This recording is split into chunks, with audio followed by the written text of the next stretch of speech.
Today, this woman, this 40-odd-year-old woman would never, ever pick that man to be my partner now. Because he was great as a teenager. He was horrible as a grown-up.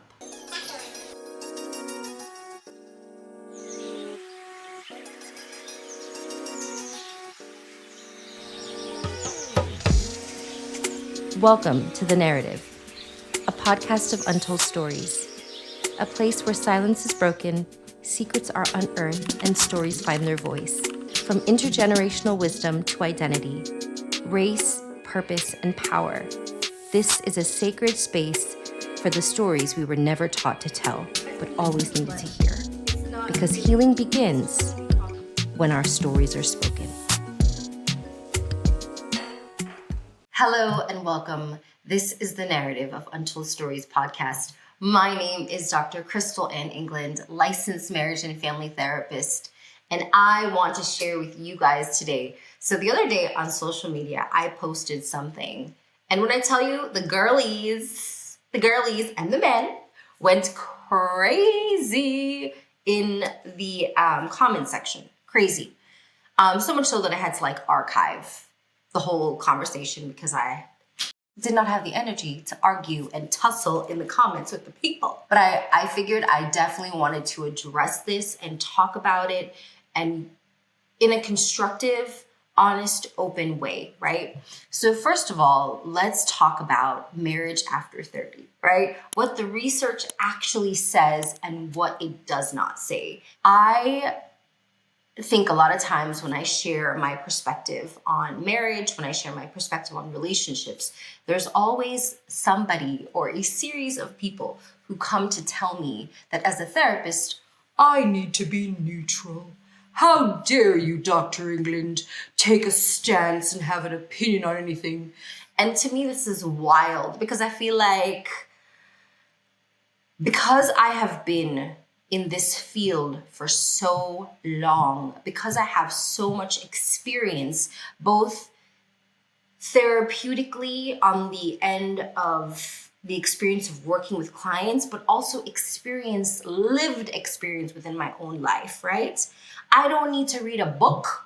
I don't need to go and ask somebody to know what I know based on my experience. And of course, my experience does not trump the overall experience of maybe what the literature says. But at the same time, it's important to understand that as a human being, we all have our biases, we all bring our lived experience, and we all have our voice and our opinions.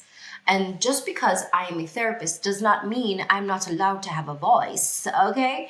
In fact, because I am a therapist, because I am a woman, a Black woman, a Caribbean woman, neutrality to me, being neutral to me is complacency. And that is something that I am not okay with. I'm not okay with complacency. And that's why for me, anytime I have an opportunity to share my perspective, anytime that I have an opportunity to express my lived as well as therapeutic experience in this field, I'm going to share it. So today, as we talk about marriage after 30, let's jump into this controversial topic, okay? And hey, let's not tussle, okay? And keep in mind, there are always outliers. Whenever we talk about bodies of research, remember, we're always talking about a bell curve, right? And so we're looking at the clusters that might exist within the bell curve, but there are always going to be outliers. So if you are an outlier, if you got married at 19, 18, 20, 21, 22, 23, and you and your husband have now been together for 46 years and you guys are absolutely incredibly happy still, that is incredible. That is an amazing, awesome story. In fact, if you would like to share that story here on my podcast, go ahead and DM me. I'd love to have you, right? So I love that. And please keep in mind that this is not necessarily the typical outcome for couples. So now let's jump into this, right? So when we look at early marriage and how that carries higher risk, There's actually lots of information outside of the natural survey of family growth and data that shows that marrying as a teenager in the early 20s is actually correlated with higher divorce rates, right? And each year that you delay marriage from your teens into your 20s, the divorce rate actually lowers. But there is a little sweet spot, which is your late 20s and your early 30s, which is, if I'm a researcher and I'm looking at this, the research shows that in your late 20s to your early 30s, that is the best time to get married. Just because you wait later does not mean the divorce rate continues to go down or that you're going to be happier. In fact, there is some research that suggests that if you wait till you're 40, 50, that your divorce rates could be just as high as if you were 19.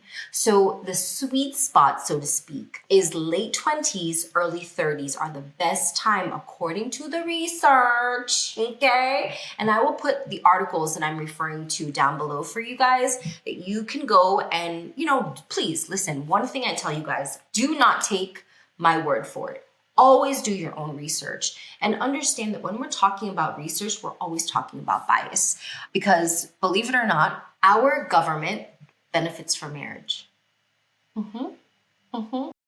And again, I don't want you to take my word for it. I need you to go do your own research, right? Dr. Chris, what do you mean our governments benefit from marriage? Please go do your research. You can ask ChatGPT. ChatGPT, how does government benefit from marriage? It'll tell you, right? In fact, you can even ask it to show you articles of how that is. But the point is that when we have research, bodies of research, everything that we read is not always embedded in entire truth.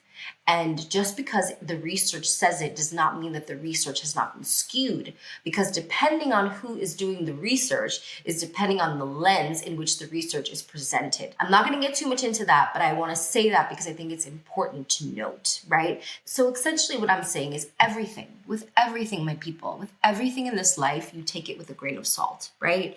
Okay, so enough about the research. Let's get into the conversation. I graduated with my bachelor's in psychology in 2007. Prior to that, I was working in Orlando, and then I came to Miami, and I was doing research out of Liberty City. There was a high school there that we were doing research out of the HOPE program. I have been studying and research for many, many years. I spent 10 years in my PhD doing research on autism and working with kids on the spectrum and their parents. And that is what my dissertation is on. I'm saying all of that to say, when it comes to research, I have so much respect for clinicians. I have so much respect for researchers. But let's put that down for a minute and let's pick up lived experience, right? Lived experience and my therapeutic experience.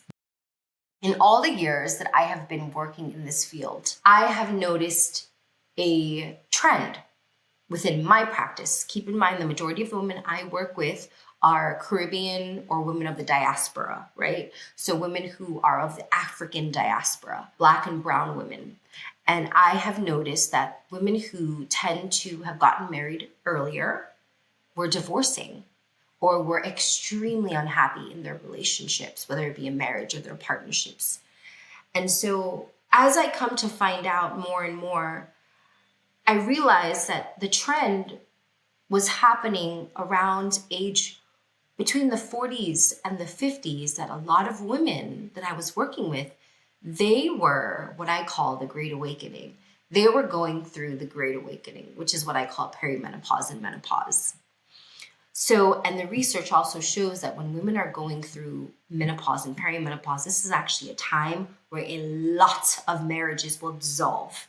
Right? A lot of marriages will end during this time because prior to the Great Awakening or perimenopause and menopause, as women, majority of the time, our entire life is wrapped around reproduction. Finding the right mate, having these kids, taking care of them, growing them, doing everything we can to build our family. But once we hit perimenopause and menopause, we are now invited by our body, our mind, our spirit, to no longer be focused so much on child rearing, which includes everybody else. And it is literally a forced stop, a forced pause that we start to look at ourselves and say, am I living the life that I want? Am I happy? Can I continue to live my life with this particular partner? Can I continue to be this kind of sacrificial lamb to my children and to my family and to my extended family? Or do I want something else for my life, right? It's almost as if the veil has been lifted for many women. And this is something that I have experienced in my practice time and time again. And what I find is that when I have women who are married very, very young, in their early 20s, in their late teens, these are the women who are deciding to walk away from their marriages during this time, during the Great Awakening, because they are no longer the woman that they used to be. And let me tell you guys something, okay? I want you to honestly think about this. The man that you were dating in your early 20s and the man you were dating in your late teens, is that the same man you will pick now today as a 30, 40, 50-year-old? Hell to the no, no, no. Hell to the no, no, no. No, you wouldn't. And don't lie, ladies. Do not lie. Because your needs when you were 19, 20, you don't even know fully what your needs are yet. You haven't experienced life enough yet to know what you needed, right? But as you go through life, as you acquire more experience, as you acquire more opportunities to grow as a woman, you begin to really open your eyes to what you need and what is serving you as a human and what you do not, absolutely positively do not want. Let me share a quick story with you guys. Okay, so when I was in high school, I had my high school sweetheart, right? And he was so thoughtful. And so he would cut out all these little hearts and put them in my locker. And he would walk me to my locker every day, like after class, walk me to the door of my classroom. He would hold my bag for me. I mean, he was so sweet. That was in our teenage years. That was when we were 17, right? 18. We continued to date on and off for about 9 or 10 years. When I got to my young adulthood as a 20-something-year-old, that was a terrible, horrible, horrendous experience, because the boy that I had met in my teenage years, he was everything I could have wanted and needed in a boyfriend at that time. But as I was going through life now and I was acquiring more experience as a woman in the world, that boy almost stopped growing. In fact, it's like he did back steps because of the experiences that he was having at that time. And we were no longer compatible. Today, this woman, this 40-odd-year-old woman would never, ever, ever, ever, ever pick that man to be my partner now. Because he was great as a teenager. He was horrible as a grown-up. And I'm sure he's a fine person, right? Now, in his own life. But what I'm saying is, it's not even about him. It was about me. It was about me growing, me wanting more, me needing more. And unfortunately, what I was requiring, what I wanted, what I desired from that relationship, that man could never give me because he just did not have it, right? And so for the young girl who was 17 and 18, he was perfect and he was amazing and he really was. But as the 20-something-year-old that Nemekits, it was not giving.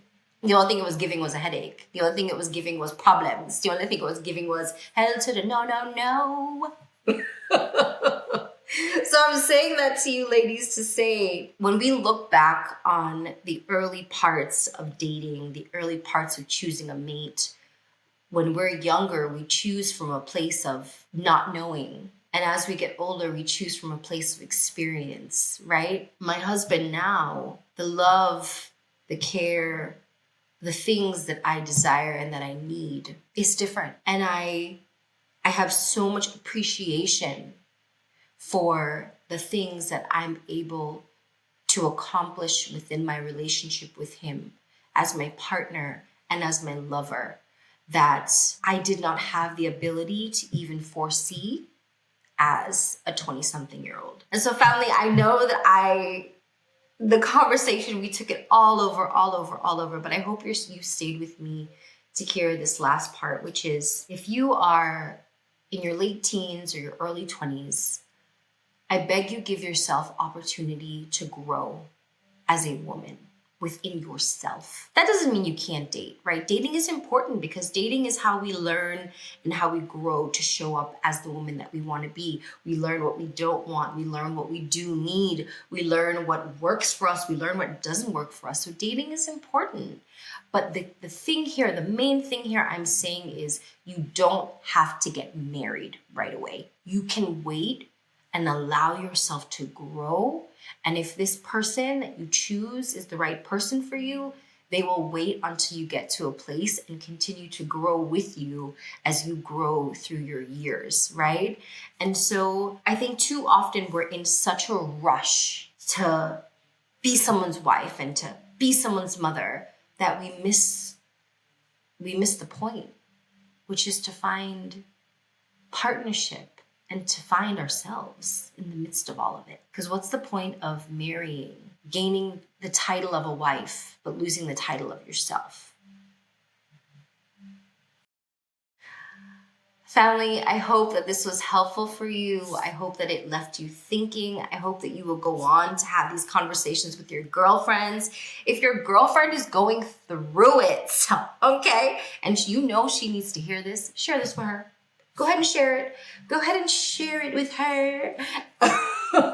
Okay? And come back and tell me all the things. And if you have an incredible story about your own journey of finding yourself through womanhood, through life, through relationships, and you want to be on the show to share your story, go ahead and DM me. You can follow me on all the social medias. I'm available on Threads. I'm available on Instagram. I'm available on Facebook. You guys can even check me out. I also have a blog on Medium. Okay, so don't hesitate to go down into the caption, look at all the different social media platforms that I'm a part of. I would love to hear your feedback. I would love to hear what you guys have to say about this and your opinion. And thank you again. Love you, family. Like, share, subscribe, all the things. Come back and join the conversation.